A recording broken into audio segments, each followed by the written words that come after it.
Hey guys, this will be video 26 for the Gibson Les Paul Custom Restoration, and I'm going to pick up where I left off in 25, or not left off. I'm going to go back over a few things from video 25 to make sure I clarify a few things that I said that I found out I was almost in error. I was not wrong, but I wasn't completely right. So let's dive right in. I'm going to talk about the tuners a little bit more, and I'm going to make sure we're all in the camera and everything's rolling. It looks good.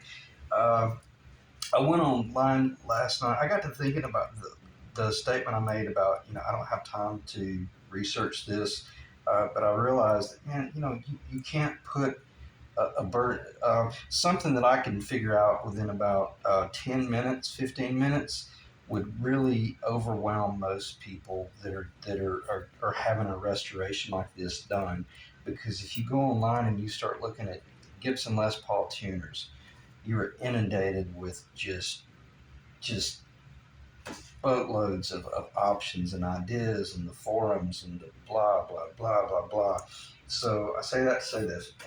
Uh, I did do a little bit more research and I went on eBay. I like using eBay as a research tool because even an untrained eye can look at an eBay ad and you can pretty much tell, yeah, that's a 1976 or that's a 1980 or that's a fake. That's a BS all day long fake. And it's almost laughable, some of the stuff that they're trying to pass off is authentic. So anyway, we won't go there. But I went on eBay, and there is a Gibson Les Paul Custom. It's a 1976, and sure enough, it's real. And I got to looking at the tuners, and on the back of the tuners, they have more of a recessed area right here. And I said it was on a 45-degree angle. It's really more of a 90. Yeah, it is roughly 45 degrees off the center of uh, the center of the post, but in relation to the actual tuner, it's really like it's a 90-degree leg, the little tab, so it pretty much turns almost in on a full 90 degrees. That appears to be more of an authentic 70s. Now, in 78, they may have changed over and started using this.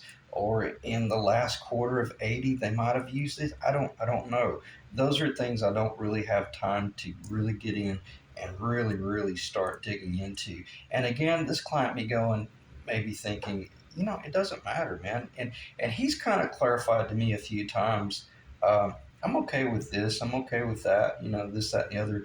But again, me as the builder, I'm thinking about this thing 10 years from now, 15 years from now. God willing, we're even still here, which we probably won't be. But nonetheless, where I'm going with this is, it really could affect the value of this guitar by in the thousands of dollars. Now, we don't have a volute on this neck, so I can't really sit here and claim that I nailed this thing on the head historically correct anyway. So that's really not an issue. So on that note, I got to think, I thought, well, what would be wrong with, and this is general conversation, and this is also for you, Rick, if you want to think about this. There's nothing wrong with these tuners, and I'm okay with using them the more I thought about it. And let me stop. I don't want to digress. Where I'm going is I got to look at this guitar, and I thought, if this is the ripple in the pond, and if this were my guitar, which it's not, but if there's anybody in the world that's probably got a little bit of affection for this guitar right now, I would probably run in this house if it were on fire to try to save this guitar. So I'm kind of attached to it as well. It's like my adopted daughter. So on that note, I'm looking at this thing, and it reminds me of my '56 Silverjet, where when I first got the guitar, it was a basket case, but it had these vintage Kluson waffle back tuners, and they were they looked like the big rectangular wheelbarrow with the big waffles on the back. Not the ones that are Grover. They were Kluson. The Cluson was smaller. The Grover, like the Imperial tuners that you would see on a Gretsch, or maybe a few other big body D'Angelicas, maybe he might have used those. They're pretty big and they're waffle backs. I'm not talking about like the big fat Grover Imperial, but the smaller Cluson waffle back tuners, man, they were really fine tuners as well because they were sealed. And I'm almost digressing there, but I'm glad I caught myself.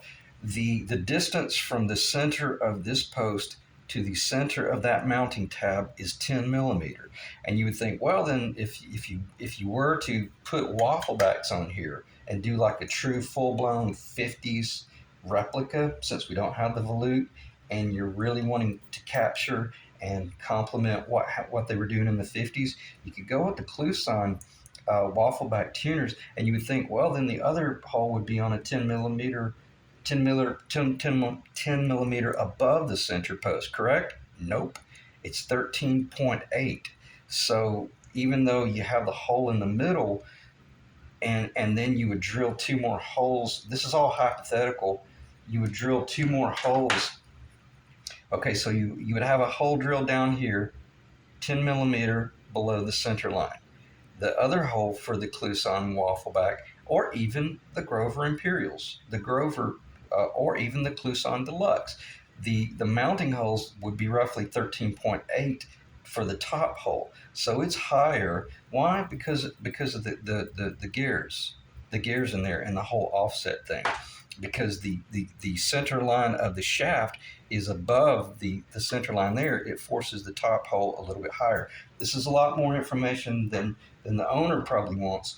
But if you guys are sitting out there laying out a true authentically designed vintage replica, call it whatever you want, those things really matter. So where am I going with this? These tuners are okay because uh, they're okay in the respect that if you put these on and you decided, hey, I'm going to go with Grovers, or I'm going to change over to Clusons, even maybe do like a vintage Cluson Deluxe, like a single ring, something like that, really authentic, you could do that. And then what you would have to do is once you slid the tuner in, then you would drill the additional hole for the top. But if we want to really try to capture the true 70s or 80s, the guitar that I saw on eBay, the 1976 Custom Les Paul, I'm telling you, I'm thinking those tuners Gibson might have had a relationship with Shaler, or possibly already, who knows, with the Asian market, and possibly a Gato or a Shaler replica. I don't know these historical things because I'm not a Gibson tech. So again, what I'm trying to get at is if we really, really wanted to if we're looking at the back of the headstock and we're wanting to capture historical, we would probably want to drill a hole in that area rather than right here. And if you wanted to sell this guitar, or if you're just wanting to really get as close to historical as possible, and you look at the back of this guitar and you saw that there were no Clusons ever put on here, or there were no Grovers ever put on here, or there were no Spurzels that were put on here with pins and all sorts of internal butchering. Again, who's responsible for this butcher work right here? I did every bit of that BS, which in hindsight, that's absurd. I don't know why I did that. I got to thinking about that because you can see the green paint on here where this was a double anniversary at one time. And I'm the one that did the conversion from a double anniversary to the 6120, but that was the only telltale sign that revealed that at one time this was a double anniversary, and it had the small tuner holes, and I'm the one that drilled these pin holes for the to receive the Spurzels. And then I filled in the other holes with maple. Did I kill the value? Yeah, kind of. Was it worth anything anyway? No, because it had been butchered right in here. You can see where someone had ripped out the frets and just destroyed the Brazilian rosewood fretboard. So it really wasn't of much value anyway. So anyway, I don't think I digressed there, other than I clarified. I did do a little more research, and yes, what I can tell, it looks like the tabs. If this is the one of the ones on the right side, the base side, then the tabs would be on the inside at a 90. If it was over here, it would obviously be on the inside at a 90 on the bottom. So that's what I'm trying to relate to you, Rick. If you're sitting there, kind of thinking, oh man, he's right. I really do kind of really want to nail this thing on the head because I, Rick and I haven't spoken in quite a while because of my phone crashing and then just this whole delay. And he's a busy man as well. So, and on that note, I know we need to talk pretty soon just to catch up and be good to say hello and stuff. But we'll cover this ground. But the reason I'm bringing these tuners up again, I'm getting ready to glue this headstock face on, and I probably will go ahead and drill these holes because that's got to be done anyway. I'm not going to be changing any of this to try to mimic a true 54. What the hell with that? That's ridiculous. This is a 70s, 80s Gibson cover anyway. So basically, this is a given. This is going to go on here, and I'm actually at the end of this video. If I'll shut up rambling, I'm going to go ahead and glue this on and show you guys how I mix the epoxy, how I let it kick, how I mix in the black tint. Why? Because if anything, I don't want clear glue squeezing out of here. If I have any squeeze out, and I will have squeeze out, I want it to be black because that's going to make my job easier and possibly make all of this work truly come together and show my luthier abilities that, if you want to do something really miraculous, I can pull this stuff off in three different components: the lower, the fretboard, and the upper. And I don't know many people that can do work like that. That's usually you have to do it and then you scrape and shape, scrape and shape, and scrape and shape. So, uh, okay, so I got the tuners out of the way. I hope I didn't make matters worse, but no, I don't think so. I just kind of clarified the more research I did to try to be a part of this project more and not come off as just, pushing it off onto your shoulders there or someone else's shoulders. So let me know what you discover. Otherwise, we'll go from there. I will say this, that these do very much look like the 70s from here out. So it might have been a transition year. All right. Quick search revealed several this, that, and the other. We could, if you wanted to go full blown vintage, I hope I make sure I clarify that. If you wanted to just, heck, man, let's go for it. Let's go full blown vintage 50s. Man, we could get some Clusons. They're Cluson Deluxe. They're in the $56 to $60 range, and we could mount them temporarily. We could drill a smaller hole and even have press-in bushings on the front. And then later on, you could change it out and have the hole drilled out bigger to receive. Maybe you trip up on some vintage 70s or 80s gold shalers or whatever they were. You get them for $70. Then take it to your luthier and drill the holes a little bit bigger. So in other words, what I'm saying, I'm offering you the option of stepping into the guitar you truly want, because since we started this project, I think things have changed tremendously. I had no idea this guitar was going to turn out this good, and I'm not that I'm shocked, but I'm excited for the owner, and I'm excited for me as the builder as well, because man, this guitar is again possibly going to be worth some good money. So, on that note, that's why I didn't want to say, "Oh, well, this is what you sent me. I'm just going to drill the holes, and you deal with it later on." Being a part of this, vested in this project, I'm on the same team. So anyway, okay. And as I mentioned, they could have had a relationship with Shaler or possibly Gato. A scale verification. How I mentioned the whole scale verification thing about, if you build this for a 24.562 is the number. It's not 563 or 564. It's 24.562 is the actual scale. And when I mentioned that the bridge would end up being a quarter-inch lower if you sent the wrong neck, that's incorrect. I was wrong about that because I was pushing all of the transition from the from the edge of the body to the bridge. If you go from a 24.562 scale to a 24.75 inch scale, the transition is carried out throughout the entire scale. In other words, the entire speaking length from the nut all the way to the bridge. So from this distance is the same percentage, but it's a much smaller number. It's roughly 2 millimeter. So just to make it simple, from the edge of this body to the center post of the post that is closest to the bridge. I'm gonna have to look at my note. I'm just gonna hold this without dropping it. From the edge of the body to the center of that post right there, which is the post that is closest. This is on an angle. It is 20. It is okay from this edge right here to the center of that post.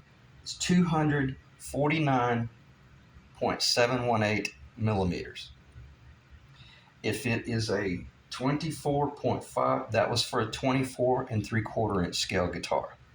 If it is a 24.562 inch scale, which is the old vintage scale, the short scale, from this distance here to the center of that stud, it would be 247.801 millimeter. So basically, we're just over 2 millimeters difference. Is that a difference? Yes. Yes, that is a critical difference in my opinion, because most all of these guitars, this saddle is typically all the way to the front anyway. So if you did what I was talking about, there would still have to be some movement unless you ended up going with a wider bridge. So all I'm saying, but it wasn't a 1/4 inch. All right, I think I drove that home. And speaking of, that's the new bridge, but it's bizarre. I'm dealing with this idiot right now that I bought this bridge from, and the bridge that he sent, this has a 5 millimeter stud, and he sent one that in the packet, one of those studs was 4 millimeter. And I'm literally sitting there pulling my hair because it's almost like I prophesied it in one of the early videos about, running into problems like that. So anyway, I'm waiting on this guy to let me know what he's going to do, or am I going to have to order buy a new set of replacement studs to fix that bridge? Otherwise, that's a Kluson Nashville. I think they call that the Pinnacle Bridge. That was made. I think they used that on the Gibson in the 90s and beyond. It's not the 80s version, but it is very similar to it. Again, if it's not something that this owner wants, pull them off and put whatever bridge you want. So, all right, bridge post center of the body 24, and then the reason I brought all of that stuff up, and I'm probably already at 30 minutes, knowing me. All right, we're at 18 minutes. I think that should give us time at a minimum to get this going the last 10 minutes. But because of that whole scale thing, if you go on online and you go to like a fretboard calculator site, and I like to use one called Tundra Man, like TundraMan.com. Tundra Man, I believe that's it. It's fretboard calculator. He's got a very simple site, and you just type in the scale that you're using and and then you have a whole graphical representation of everything, where the distance from the nut to the first fret to the second fret to the third, blah blah blah blah blah, all the way to the bridge, and then the total length, whether it's in inches SAE or it's in metric. It's just a brilliant site, and my hat's off to that guy for putting that together. But I verified from the 16th fret, which is the edge of the body, to the end of the fretboard, and the beginning of the nut is 378.93 millimeter. Now that's like we're splitting hairs now. You got to really make certain that that's where, because I'm getting ready to take a chance. I'm gonna glue this on first, and then anticipate gluing on the fretboard. That's a little bit dangerous. Usually you would want to glue the fretboard on first and then know the nut, blah blah blah. I say that, probably not, but this overlay was already pre-cut to a short length. Typically, they should have been a little bit long so that you have room to go with a narrow nut or a wide nut or this, that, and the other. So the reason I did that is I used this scale, and I hope I don't confuse anybody, but just because it's the center of the weight, I put it on 400, and then on our very original mark, as long as we didn't do much sanding on that very original mark, then I measured all the way up here, and I'm looking at it, and 400, our target is 378.972. Add 400 to that. Hope I didn't confuse anybody.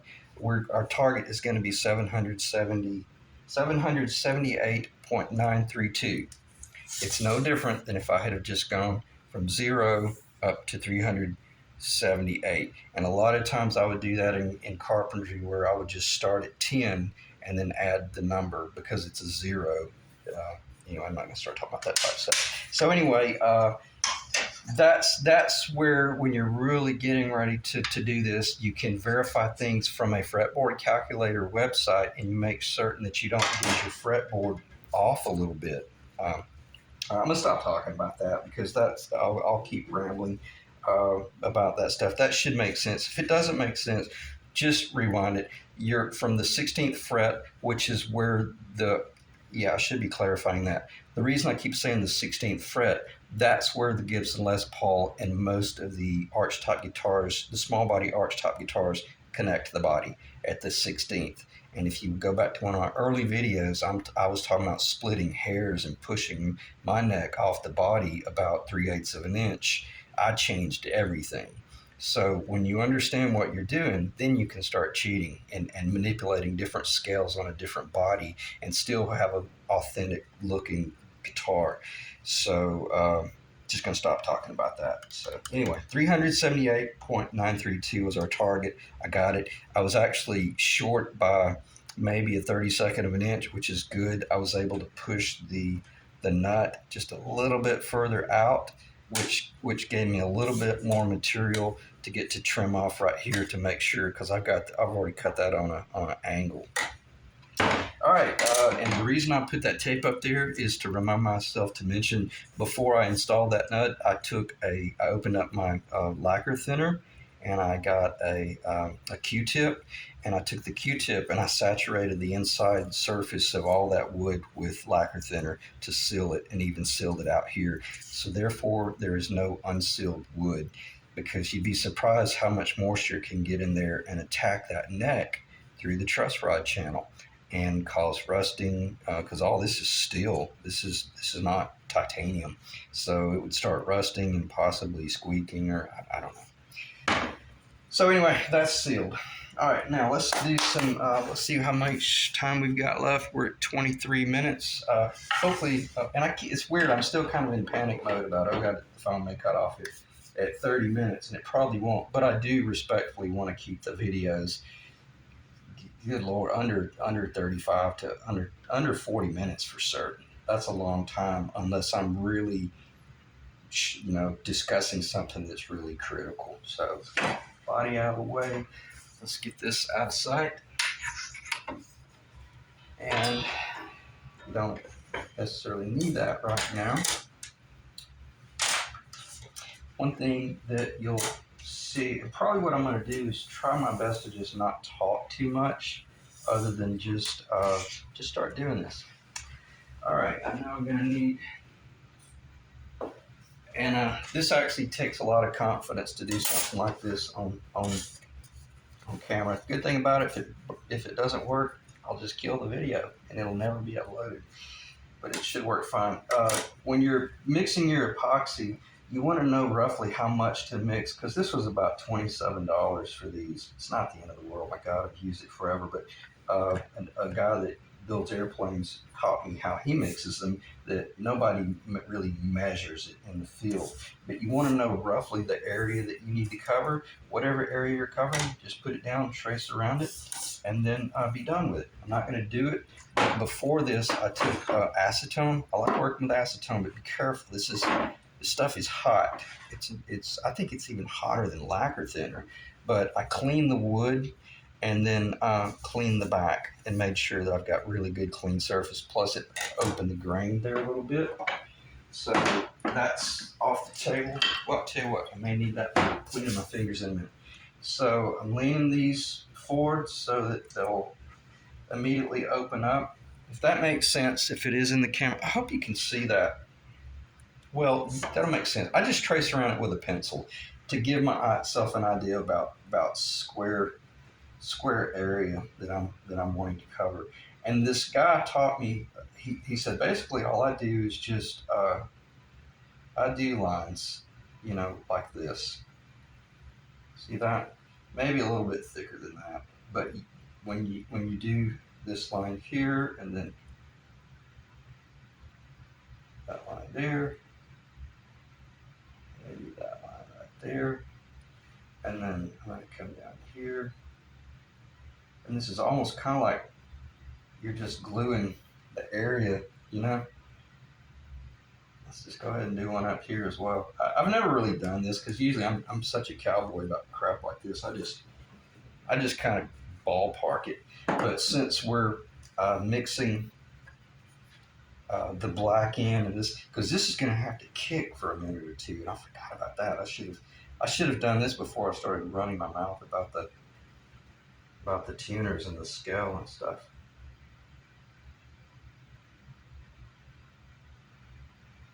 And I don't know if that's in the camera. It should be. I mean, just basically, I'm just making parallel lines, and for some reason the resin tends to eject a little bit more material. So I usually move a little bit faster on that, and it's a different consistency. 1, 2, 3. See, and it's easy. You don't get confused. You got 1 to 1, 1 to 1, because this is a 50-50 ratio. 1, 2, 3 of the hardener, and then 1, 2, 3 of the resin, and then 1, 2, 3. And this is probably going to be too much, but I'd rather throw it away because this is something that once I get going, I don't want to have to. I don't want to end up being short and then maybe try to cut corners and put it on with too much. And you just start doing this whole 50-50 thing.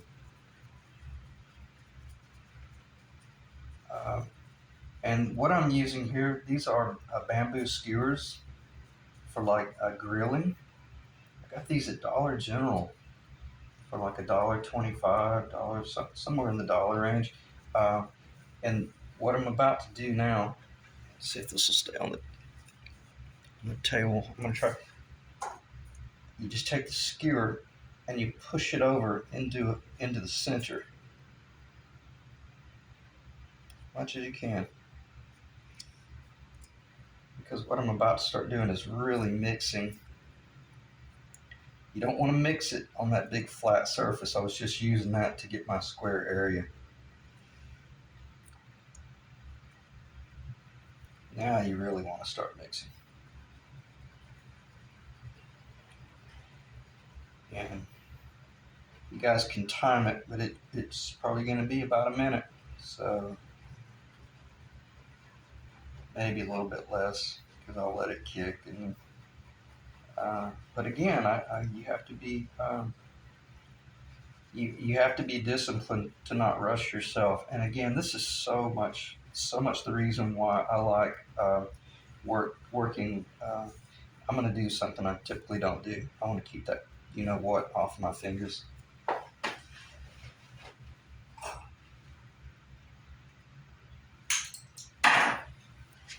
I cut that initial end off because I don't want that crap getting on. It's already gotten on me. It's amazing. I can look at epoxy and shit'll get on me.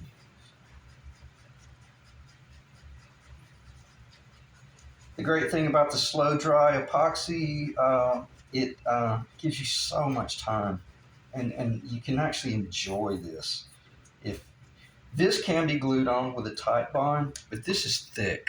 That's insanely thick, and you better Man, I would probably recommend pre-drilling those holes and putting bolts through it to keep them lined up because, man, I have really made a fool of myself where I would do this veneer over the headstock on like one of my first, well, it was like my very first guitar, and the headstock veneer slipped just just enough that it made me angry that I had such a calibrated eye. Nobody else could see it.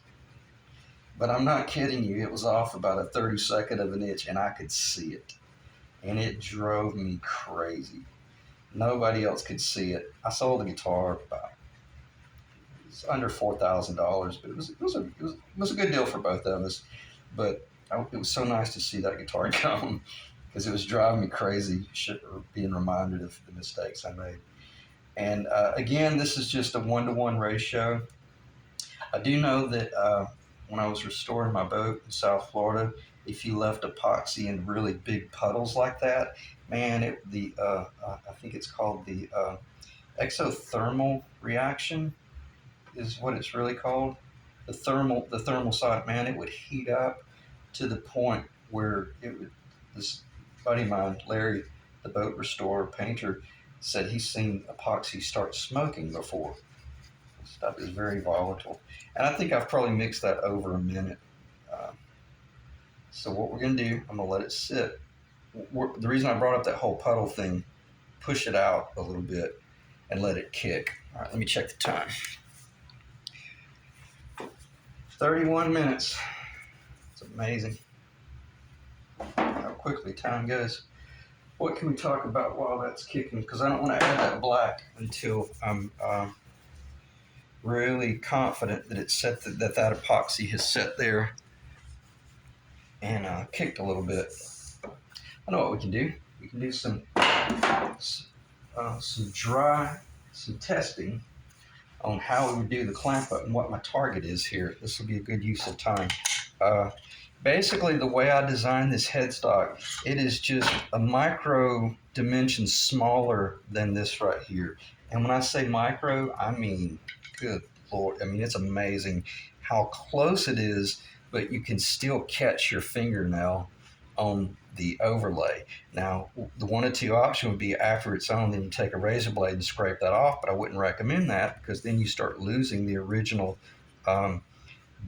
width of that 90 thousandths binding up there, even though that the binding on the neck ends up being a little bit smaller after you scrape it and clean it, because I've really studied the vintage pictures, and the neck does not have the multi-piece binding. It only has one strip of white. So anyway, just kind of keep that in mind. And remember what I said in one of the videos, I don't have to worry about center line anymore, because why? I know that I've already covered that. I've already laid all of this outer design based on the center line and the overlay that I was planning on using. Not something I got off of online specs and then built, but I drew when I got this where I wanted it, then I drew those pencil marks with like a small mechanical pencil. Be careful, don't, this is a 7.7 millimeter, so pretty small, pretty tight. Don't use a 0.9. It might be a little fat, and believe it or not, that 64th might throw you off.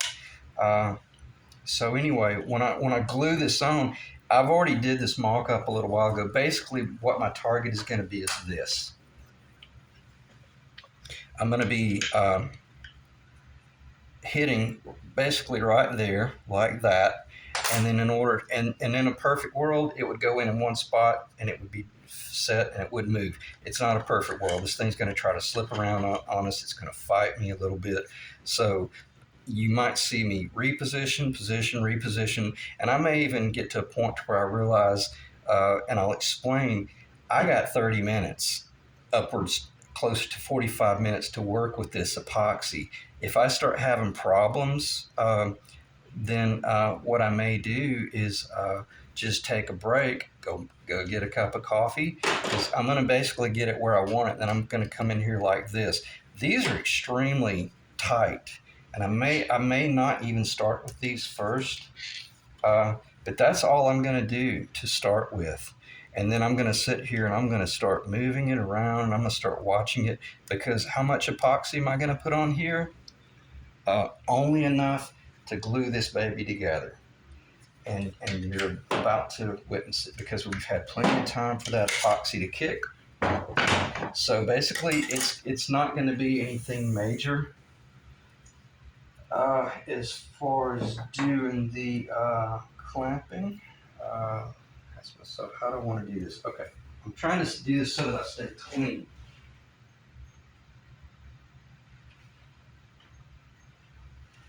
And I'm also not kidding you. Again, I don't use the squeeze bottle. And does it matter that this is tinted black? Nah, not really. It could be clear. Don't put because if you might realize that, ooh, I got too much black. Put the black off to the side and then just throw this away.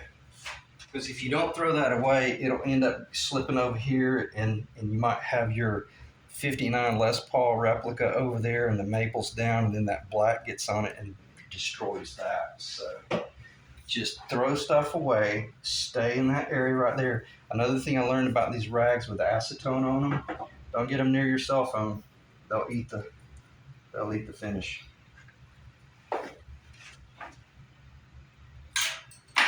Off the little plastic covers. So I clip that off again, and now I'm going to take the tip of this and get just a small amount of the black, and it just probably is plenty.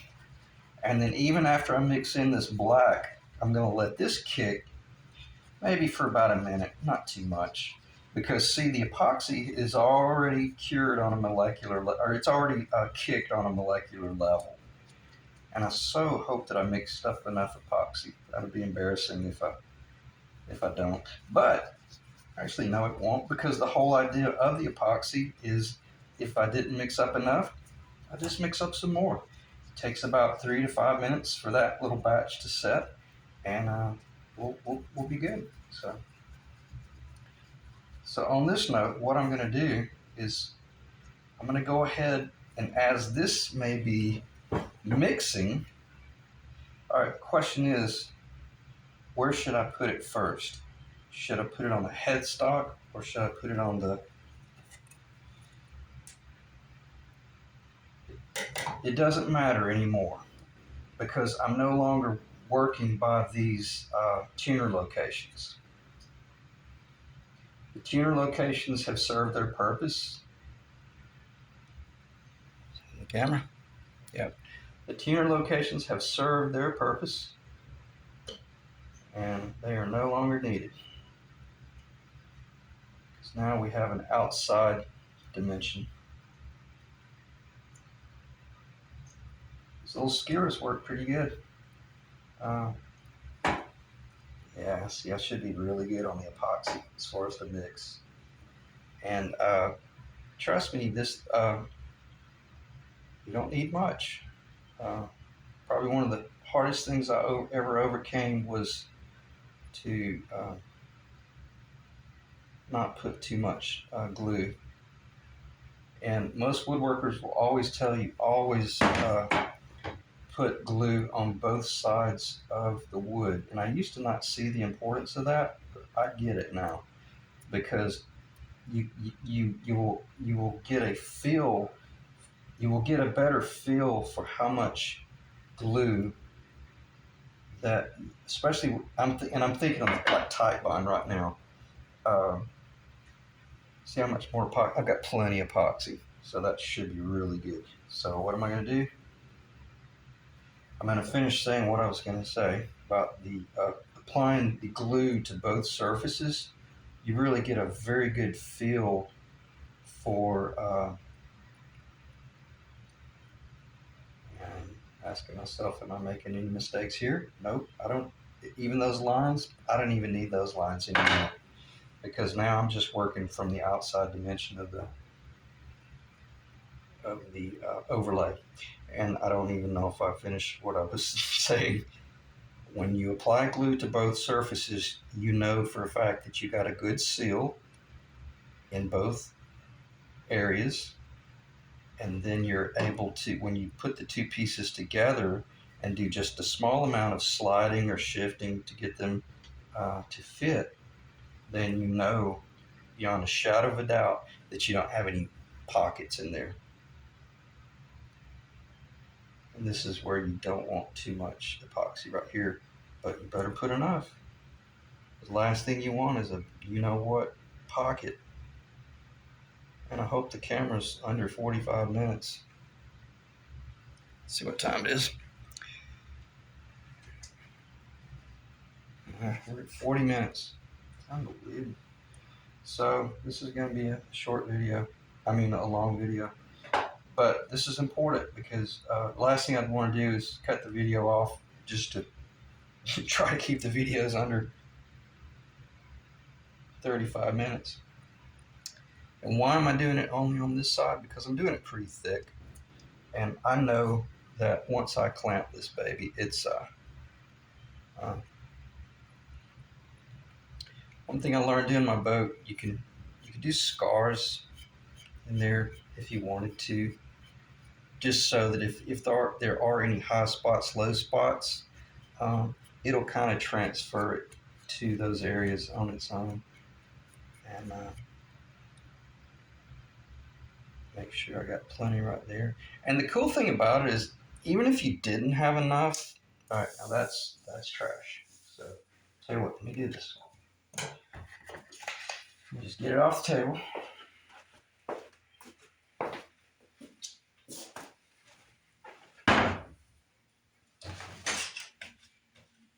I don't think there's anything else to talk about, so I'm just gonna use that.